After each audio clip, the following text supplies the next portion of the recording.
اعوذ باللہ من الشیطان الرجیم، پناہ مانگتا ہوں اللہ کی شیطان مردود سے۔ بسم اللہ الرحمن الرحیم،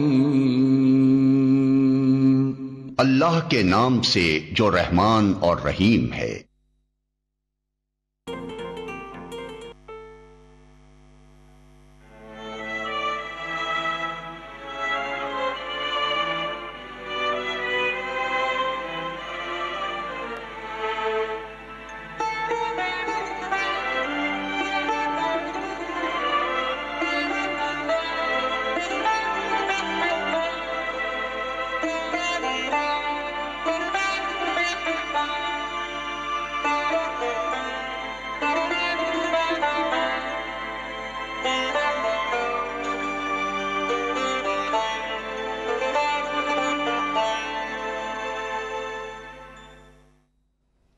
اعوذ باللہ من الشیطان الرجیم، بسم اللہ الرحمن الرحیم۔ معزز ناظرین، السلام علیکم ورحمۃ اللہ وبرکاتہ۔ ناظرین، جیسا کہ آپ جانتے ہیں کہ منڈے کے روز جو ہمارا موضوع گفتگو ہوتا ہے وہ امام مہدی علیہ السلام کا بیعت نامہ ہے۔ آج ہم انشاءاللہ اس کے حوالے سے بھی گفتگو کریں گے، لیکن چونکہ 13 جمادی الثانی جو ہے وہ جناب ام البنین کی وفات کا دن ہے، جو کہ وینسڈے کے روز وہ دن آتا ہے، اور آج ہم نے سوچا کہ ہم اپنے پروگرام میں ان کی زندگی کے کچھ پہلوؤں پر روشنی ڈالیں، ہم بھی ان کی معرفت کو حاصل کرنے کی کوشش کریں، کیونکہ وہ سمجھنے کی کوشش کریں کہ وہ کتنی عظیم شخصیت کی مالک تھیں۔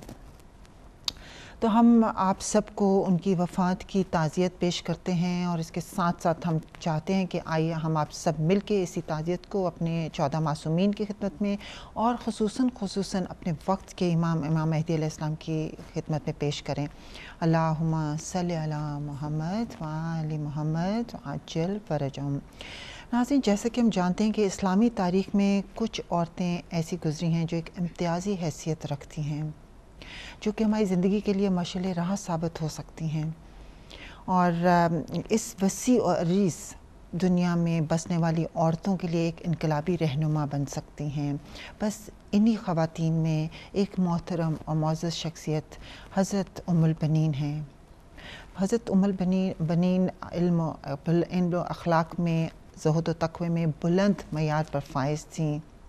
وہ 5 ہجری میں ان کی ولادت ہوئی اور 64 ہجری میں 64 ہجری میں کے قریب ان کی وفات ہوئی۔ اور حضرت جناب ام البنین کی زندگی جو ہے وہ واقعہ کربلا کے حوالے سے ہمیں ایک منفرد پیغام دیتی ہے، کہ جیسے کہ انہوں نے اپنے مال، نہ صرف مال کو قربان کیا، بلکہ حضرت عباس علیہ السلام سمیت اپنے 4 بیٹوں کی قربانی پیش کی، اور حضرت ام البنین علیہ السلام حضرت ام البنین جو اپنے بیٹے حضرت عباس سے زیادہ امام حسین علیہ السلام سے محبت رکھتی تھیں۔ ام البنین سا کوئی ہوگا نہ نیک نام، فرزند جن کے 4 ہوئے فدیہ امام۔ ناظرین، اسی آج کی گفتگو کو آگے بڑھاتے ہیں۔ میرے ساتھ موجود ہیں محترمہ زہرا مہدی صاحبہ، جو کہ ہمارے اس ٹاپک پہ ہمارے ساتھ آج گفتگو کریں گی۔ السلام علیکم ورحمۃ اللہ وبرکاتہ۔ جیسا کہ ابھی میں نے ذکر کیا، آپ کو بھی میں جناب ام البنین کی وفات کی تعزیت پیش کرتی ہوں، اور پرسوں ان کا 13 جمادی الثانی کا دن ہے اور ان کی وفات کا دن ہے، تو ہم نے سوچا کہ ہم بھی اپنے پروگرام میں ان کے حوالے سے تھوڑی سی گفتگو کر لیں۔ ظاہر ہے جب میں دیکھ رہی تھی تو ان کی بے شمار فضائل ہمیں ملتے ہیں، لیکن عموماً ان کا ذکر نہیں کیا جاتا۔ آج ہم سب سے پہلے یہ دیکھنا چاہیں گے کہ جناب ام البنین کے حسب نسب، ان کی جو لینیج تھی، اس پر نظر ڈالتے ہوئے ہم دیکھتے ہیں کہ ان کی والدہ ثمامہ اور والد حزام ابن القلابیہ جو تھے، وہ دونوں طرف سے وہ جو تھیں جناب ام البنین ایک خاندانی وقار اور اچھے نسب کی مالکہ تھیں۔ تو میں چاہوں گی کہ تھوڑا سا اگر ہم ان کی فیملی بیک گراؤنڈ کو سمجھنے کی کوشش کریں کہ وہ کس فیملی سے ان کا تعلق تھا۔ اعوذ باللہ من الشیطان الرجیم، بسم اللہ الرحمن الرحیم، اللہم صلی علی محمد وآل محمد۔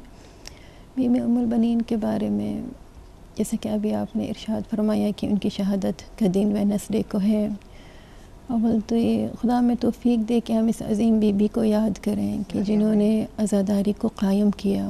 کہ عزاداری کا میسج بی بی ام البنین نے ہم تک پہنچایا ہے، اور جس طرح انہوں نے اپنے چاروں فرزندوں کو اللہ کی راہ میں امام کی نصرت میں دیا، اللہ کی راہ میں قربان کیا. ہم پر یہ فرض بنتا ہے کہ ہم اس بی بی کا ذکر کریں، بلکہ ہمارے سینٹر میں ان کی شہادت کا جب دن ہو منایا جائے ان کی شہادت. کیونکہ جب تک سینٹر میں ہم نہیں منائیں گے نا، تب تک ہمارے بچوں تک یہ میسیج نہیں پہنچے گا. جیسے کہ کیلنڈر میں، بعض کیلنڈر میں موجود نہیں ہے، لیکن ابھی ہمارا فرض بنتا ہے کہ اس تاریخ کو جو 13 جمادی ثانی ہے، اس کو کیلنڈر میں بھی ہائی لائٹ کریں، اور پھر ہمارے سینٹرز میں بھی شہادت کی مجلس ہو، کیونکہ ان کا حق ہے ہمارے کاندھے کے اوپر. انہوں نے اپنے 4 بیٹوں کو اللہ کی راہ میں قربان کیا ہے. اس عظیم بی بی کو یاد کرنا ہمارا فرض ہے. جب ہم اپنے سینٹرز میں مجالس کریں گے، ان کی زندگی کے پہلوؤں کو اجاگر کریں گے، تب ہمیں پتہ چلے گا، اور ہم درس لے سکتے ہیں ان کی حیات طیبہ سے. جیسے کہ بی بی کے بارے میں ہمیں ملتا ہے کہ وہ ایک جس خاندان سے ان کا تعلق تھا، الکلابیہ، یہ بریوری میں بہت مشہور تھا. اور جب امام علی نے حضرت عقیل سے پوچھا تھا، کیونکہ امام علی ہمیں حضرت زہرا کے بعد انہوں نے 2 خواتین سے شادی کی تھی، پھر حضرت عقیل کے پاس آئے. انہوں نے مینشن کیا کہ ابھی انہوں نے ایک شادی کرنی ہے، مگر ایسے خاندان میں شادی کرنی ہے کہ جو بریوری میں مشہور ہو. ظاہر ہے وہ کربلا کا ویژن امام کے سامنے تھا. تو حضرت عقیل نے اسی خاندان کو پوائنٹ آؤٹ کیا تھا امام علی کے پاس. اور امام یعنی فاطمہ، یہ جو حضرت فاطمہ ہے، بی بی ام البنین، نام ان کا فاطمہ ہے، لقب ان کا ام البنین ہے. یہ امام علی کی انتخاب شدہ خواتین ہیں، بہت عظیم ہے کہ جن کو امام نے انتخاب کیا ہے. اور جو امام کا انتخاب شدہ ہوتا ہے وہ اللہ کا انتخاب شدہ ہوتا ہے. کیونکہ وَمَا تَشَاءُونَ إِلَّا أَن يَشَاءَ اللَّهُ. اہل بیت کچھ چاہتے ہی نہیں ہیں سوائے وہ کہ جو اللہ چاہتا ہے. ان کا ہر کام، ہر امر اللہ کے حکم کے مطابق ہوتا ہے. لہٰذا آپ چوزن آف اللہ ہیں. یہ اللہ کی مرضی تھی کہ آپ امام علی کے گھر میں آئیں. اور جیسا کہ آپ نے ولادت کا ذکر کیا تھا، ہاں تاریخ میں کہیں ملتا ہے 5 AH، کہیں پہ 6 AH ملتا ہے ان کی ولادت کی تاریخ. کہ حضرت زینب کی ولادت کے 1 سال بعد آپ کی ولادت ہوئی. یعنی حضرت زینب کی ولادت 5 AH، اور بی بی ام البنین کی ولادت کی تاریخ 6 AH، اور پھر 64 AH میں جیسے ابھی آپ نے مینشن کیا ان کی شہادت کی تاریخ. ہمیں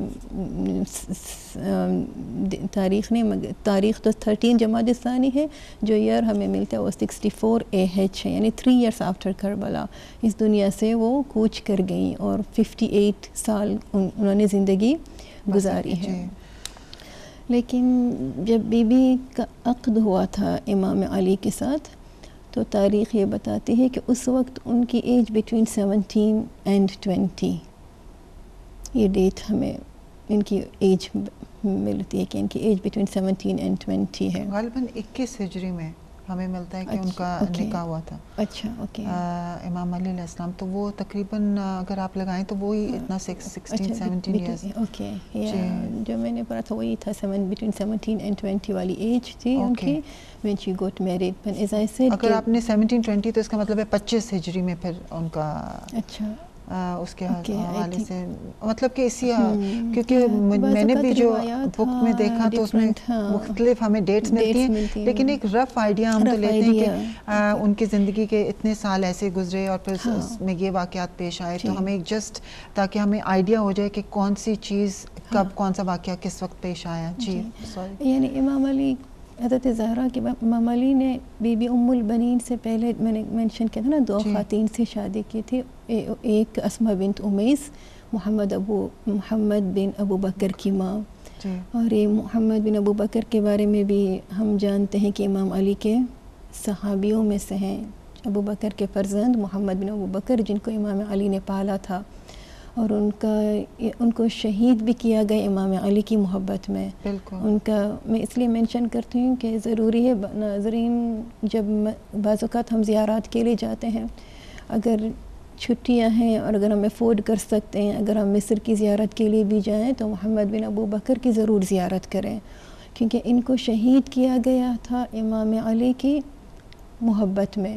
اور کہتے ہیں کہ شہادت جب شہید کر دیا گیا اس کے بعد جی وہ گدھے کو کاٹ کے اس کے اندر انہوں نے ان کو ڈال کے سی دیا تھا اور پھر جلا دیا تھا, زندہ ان کو جلا دیا گیا تھا. یعنی ایسی ولایت ان کے اندر تھی. تو اسماء بنت امیس محمد بن ابو بکر کی ماں سے امام علی نے شادی کی.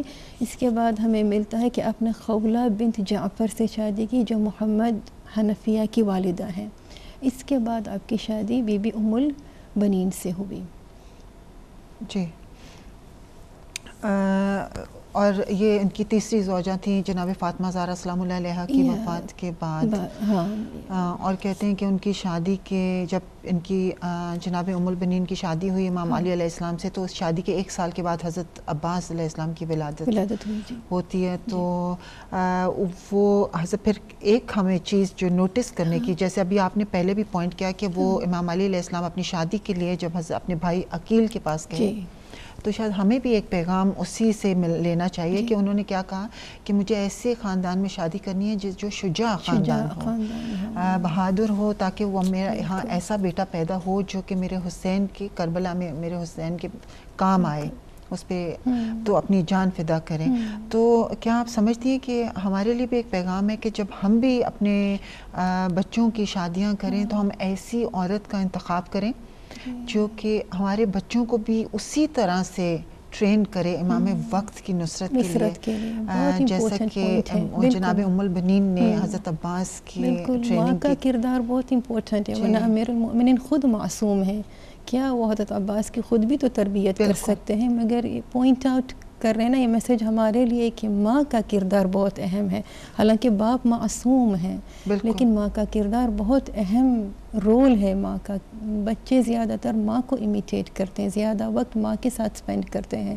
لہذا جب انسان پروپوز بھی کرے تو دیکھے وہ کس کو اپنے گھر میں لے کر آتا ہے, کیونکہ اس کا ایفیکٹ, کیونکہ ہمیں ہمیشہ ملتا ہے کہ وہ ایک شجاع خاندان تھا, لیکن ہم دیکھتے ہیں کہ اس کے ساتھ ساتھ میں جب پڑھ رہی تھی تو مجھے پہلی دفعہ مجھے پتہ چلا کہ ان کے اندر بہت سی اور کوالٹیز تھیں ان کے والد کے اندر, کہ وہ بہت سخی تھے اور مانے جاتے تھے, اتنے سخی تھے اپنے قبیلے کے, اور دانا اور بہادر اور شجاع اور شہامت میں ہر چیز میں وہ ایک بلند روحانیت میں بھی, بلکہ اللہ کے ساتھ ان کا جو کنیکشن تھا. خود بھی ام البنین کی زندگی کے آپ پہلو دیکھیں گے اس میں بہت سارے پہلو ہیں.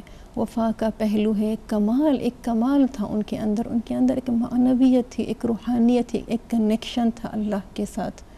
بالکل کہتے ہیں نا کہ ایک شجاعت بہادری کا تھا پہلو, لیکن اس کے ساتھ ساتھ صبر تھا ان کے اندر بہت زیادہ, اور ایک وہ دینے والا جو ایک ہوتا ہے نا, ایک سخاوت والی صفت کہ دوسروں کو اپنے اوپر ترجیح دینا, وہ ان کے اندر کوالٹی موجود تھی. بالکل. اور ان کی والدہ کے حوالے سے بھی ہمیں ملتا ہے کہ وہ ایک بہت دانا خاتون تھیں, اور ادب میں کہتے ہیں کہ پوئٹری میں بہت ایکسل انہوں نے کیا ہوا تھا. اور ہمیں دونوں طرف سے میں دیکھ رہی تھی, پڑھ رہی تھی کہ ان کے جو والد تھے وہ صحابی رسول بھی تھے اور صحابی امیر المومنین بھی تھے. تو اور ان کی والدہ بھی جو تھیں وہ صحابیات رسول میں سے, تو انہوں نے کافی دین کی جو تعلیم تھی وہ رسول خدا صلی اللہ علیہ وسلم سے حاصل کی تھی, اور پھر وہی انہوں نے اپنی بیٹی جناب ام البنین کو بھی. تو جناب ام البنین کو شادی سے پہلے ہی دینی تعلیم و شریعت سے وہ کافی آگاہ تھی. شریف خاندان تھا, شرف میں بہت اعلیٰ خاندان تھا ان کا. بالکل, زیادہ ہم اتنی تفصیل سے تذکرہ نہیں کیا جاتا, لیکن جب میں بھی پڑھ رہی تھی تو مجھے بہت میں امپریس ہو رہی تھی کہ ماشاءاللہ کتنے اچھے خاندان. تو ہے نا باجی, اگر ہمارے سینٹر میں اس طرح کے پروگرامز آرگنائز ہونا بی بی کی شہادت کے دن میں, تو پھر یہ سارے پہلو اجاگر ہوں گے. سب سے امپورٹنٹ پہلو بی بی کی زندگی کا تو یہی ہے نا کہ بی بی نے جو ہمیں میسج دیا تھا نصرت امام کا. دیکھیں جب آپ کی شادی ہوئی اور آپ گھر میں داخل, جب آپ شادی ہوئی تو ہمیں ملتا ہے اس وقت جب بی بی کی شادی ہو رہی تھی امام علی کے ساتھ, تو حسنین بیمار تھے, امام حسن بھی بیمار تھے, امام حسین بھی بیمار تھے. تو بی بی اس انداز سے گھر میں داخل ہوتی ہیں کہ اپنے آپ کو کنیز سمجھتی ہیں, حالانکہ وہ امام وقت کی زوجہ ہیں, لیکن پھر بھی ہمبلنس آپ دیکھیں, یعنی اپنی ساری زندگی کو حجت خدا کی نصرت میں صرف کیا ہے. ہمیشہ امام کی خدمت کرتی رہیں, نصرت کرتی رہیں, خادمہ سمجھا اپنے آپ کو, کنیز سمجھتی رہیں.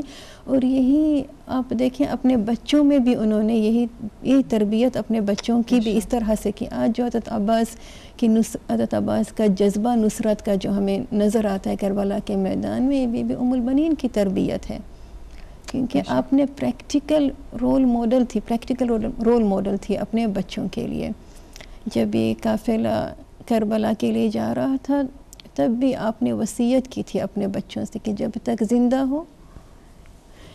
تک آپ زندہ ہیں حضرت زہرا کے فرزند کو آنچ نہ آنے پائے. بالکل. یعنی حجت خدا کی بی بی نے ہمیں یہ میسج دیا کہ اپنے امام کو کبھی تنہا نہ چھوڑنا, حجت خدا کو کبھی تنہا نہ چھوڑنا, فرزند زہرا کو کبھی تنہا نہ چھوڑنا. یہ میسج ہے ہمارے لیے, کیونکہ امام وقت حضرت زہرا کے فرزند ہیں. بالکل. اور بی بی ام البنین نے practically as a role model ہمیں یہ لیسن دیا ہے, میسج دیا ہے.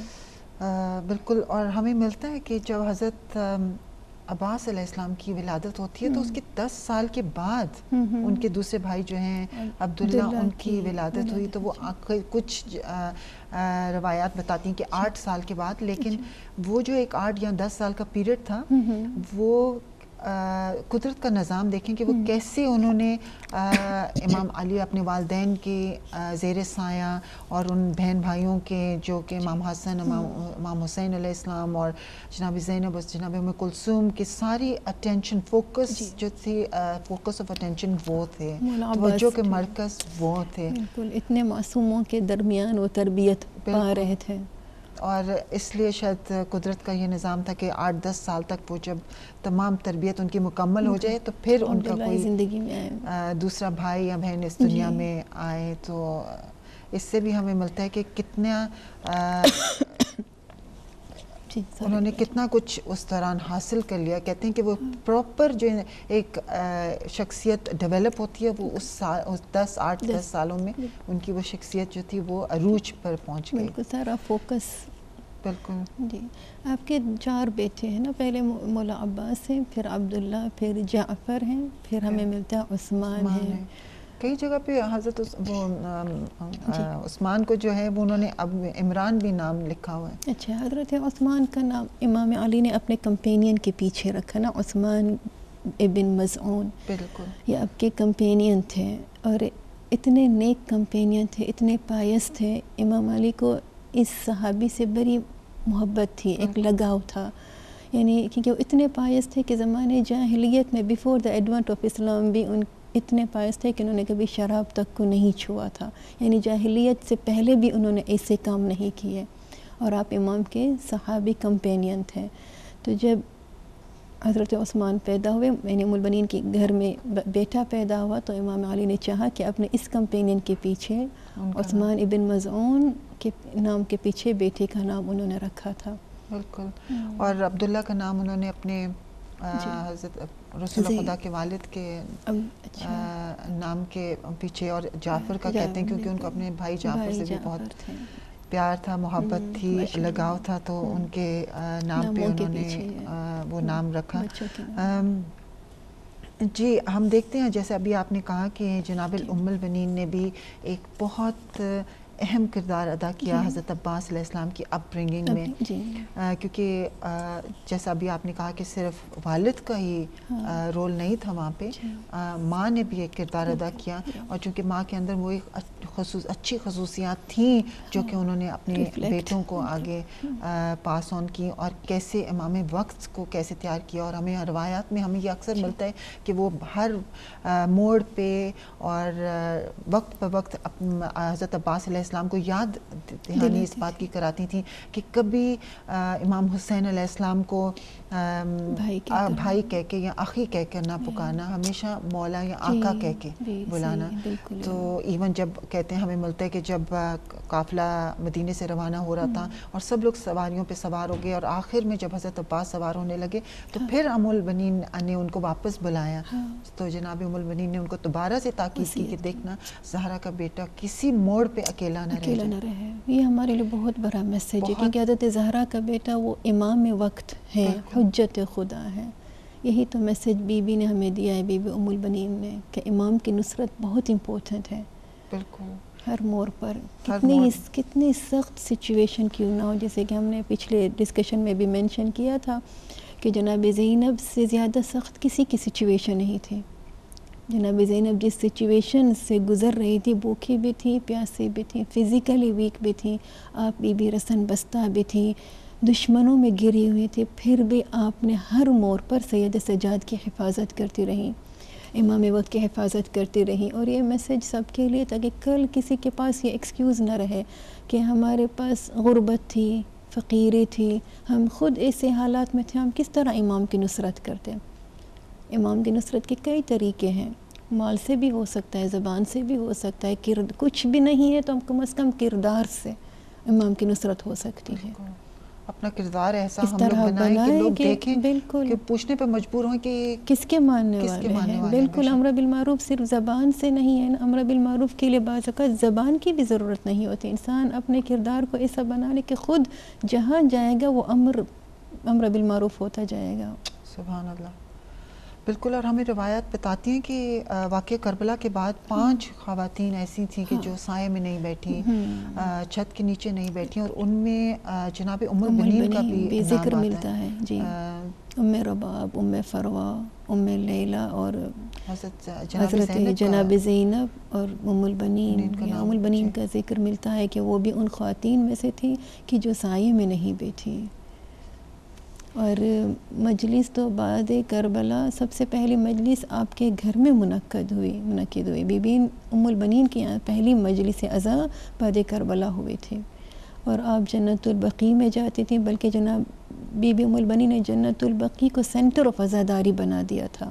خود مروان بن حکم جو دشمن اہل بیت تھا وہ خود بھی رونے لگا۔ بی بی ام البنین اس طرح سے مرثیہ پڑھتی تھی حضرت زہرا کی قبر پر، آپ کی پوئٹری تاریخ نے ریکارڈ کی ہے، تاریخ میں موجود ہے آپ کے جو مرثیے، کیونکہ آپ خود ایک شاعر تھیں، پوئٹس تھیں، آپ کے مرثیے، آپ کے اشعار موجود ہیں کتاب میں۔ آپ اس طرح سے مرثیہ پڑھتے تھے کہ مروان بن حکم دشمن اہل بیت کو پھر اتنا سخت دل رونے لگا، یعنی بی بی کس طرح گریا کرتی ہوں گی کہ یہ دشمن جو ہے وہ رونے لگا، اور پوچھنے پر مجبور ہو گیا کہ یہ خاتون کون ہے، یہ نقاب پوش بی بی کون ہے، تب جا کے اس کو پتہ چلا کہ بی بی ام البنین ہے، کیونکہ آپ کا یہ معمول تھا کہ اپنے گھر سے نکلتی صبح جنت البقیع میں جاتی، اپنے آپ کو بی بی کی قبر پر گرا دیتی۔ کربلا جب 1 سال ہو گیا کربلا کے واقعے کو، تب تاریخ میں ہمیں ملتا ہے کہ آپ سید سجاد کے پاس آتی ہیں، اور سید سجاد سے فرماتی ہیں کہ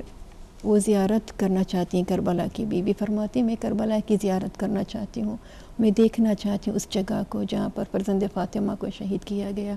پھر سید سجاد قافلے کے ساتھ بی بی سید سجاد کے ساتھ جاتی ہیں کربلا میں۔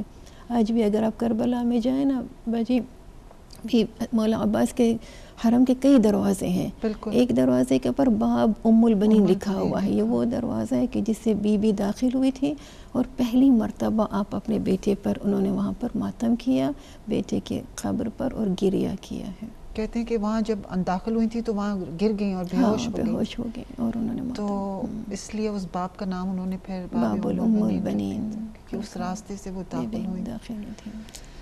اور اگر جیسے ہمیں روایات بتاتی ہیں کہ سب سے پہلا مرثیہ واقعہ کربلا کے بعد جناب ام البنین نے لکھا، انہوں نے کہا، تو ان کے حوالے سے تو اس سے بھی ظاہر ہوتا ہے کہ وہ ادب میں کتنا آگے تھیں، کتنا یعنی ایک نالجبل خاتون تھی، عالمہ تھی، ان کے اندر حکمت پائی جاتی تھی، زاہدہ تھی، عابدہ تھی، ہر وہ کوالٹی، اچھی کوالٹی ان میں موجود تھی، یعنی ایک کمال کی شخصیت، پرسنالٹی تھی آپ کی، ایک رعب تھا آپ کی پرسنالٹی میں، ایک وقار تھا۔ ایک سوال جو اکثر ہمارے ویوز کے ذہنوں میں بھی آتا ہوگا کہ جب کربلا سے قافلہ روانہ ہوا، اہل حرم کا قافلہ کربلا کے لیے مدینہ سے روانہ ہوا، تو جناب ام البنین کیوں نہیں ان کے ساتھ گئی؟ ان کے 4 بیٹے ساتھ تھے۔ ہمیں ملتا ہے نا کربلا کا جب ایک قافلہ روانہ ہوا، کچھ ایسی شخصیات تھیں جو ساتھ نہیں گئے، جیسے کہ ہمارے پاس عبداللہ جناب زینب کے شوہر ساتھ نہیں گئے، ریزن جو ہمیں ملتا ہے کہ وہ علیل تھے، وہ بیمار تھے۔ دوسرا ہمیں ملتا ہے محمد بن حنفیہ نہیں گئے جو خود امام حسین کے بھائی ہیں، وہ بھی کربلا نہیں گئے کیونکہ امام نے آپ کے سپرد مدینہ کیا تھا، مدینہ کے امور، مدینہ کی ذمہ داری آپ نے اپنے بھائی کے حوالے کیا تھا. اور اسی طرح ام سلمہ اور ام البنین بی بی کے سپرد جناب فاطمہ صغریٰ کو کیا گیا تھا، کیونکہ بی بی علیلہ تھیں، فاطمہ صغریٰ علیلہ بیمار تھیں. تو ام سلمہ ہے، ام البنین بی بی کو شاید امام نے ممکن ہے یہ ذمہ داری سونپی اور بی بی فاطمہ صغریٰ کو چھوڑا ہے. اور پھر حضرت عباس کے اولاد بھی تھے جن کا خیال بی بی ام البنین رکھتے تھے. تو شاید یہ ریزن ہو سکتا ہے، کیونکہ جب یہ قافلہ واپس آیا مدینے سے تو جب بشیر نے وہ سنانی، وہ مرثیہ پڑھا تھا کہ مدینہ اس قابل نہیں رہا کیونکہ فرزند آپ کے امام کو شہید کیا گیا ہے، مدینہ اس قابل نہیں رہا. اس وقت تاریخ میں ہمیں ملتا ہے کہ بنی ہاشم کے محلے کا ایک دروازہ کھلا، ایک نقاب پوش بی بی باہر نکلی جن کے ہاتھ میں ایک بچہ تھا. تو آپ مولا عباس کے بچوں کا بھی خیال رکھتی تھی، بی بی فاطمہ صغریٰ کا خیال رکھتی تھی. تو یہ کچھ خواتین ہیں جو کربلا میں نہیں گئیں. اوکے. تو یہ اس میں بھی ایک حکمت ہے، ایک ریزن ہے. جی ناظرین، ہم ایک چھوٹی سی بریک کی طرف چلتے ہیں اور پھر ہم ملتے ہیں بریک کے بعد.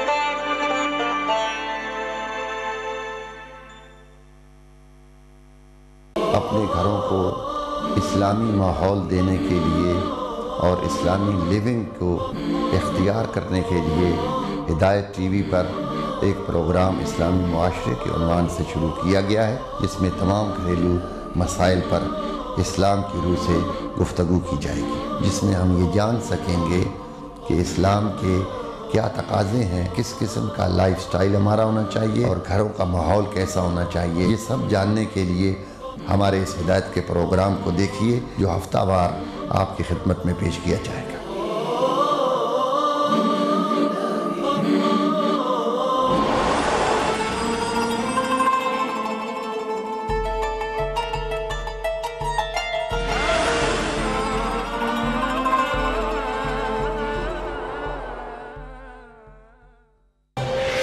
دیکھیے ہر پیر کی رات، تفہیم و تفسیر و تشریح قرآن کے واسطے دیکھیے ایک منفرد پروگرام فہم قرآن مولانا سید امیر حسین نقوی کے ساتھ شام 6 بجے. انسانی تخلیق، انسانی صفات اور اپنی ذات کی پہچان کے لیے دیکھیے انسان شناسی مولانا سید فدا حسین بخاری کے ساتھ شام 7 بجے.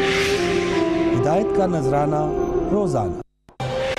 دیکھیے ہر پیر کے دن خود ادراکی اور خود فہمی کی کندیل روشن کرنے کے واسطے خواتین کے لیے خصوصی پروگرام مشورہ محترمہ نبیلہ علی کے ساتھ ہر پیر کی دوپہر 1:30 بجے. محبت و بھائی چارہ، امن و سلامتی، سچ کی طاقت، بہترین اخلاق، یہی ہے انسانی قدر. ہر پیر کے دن سپہر 3 بجے.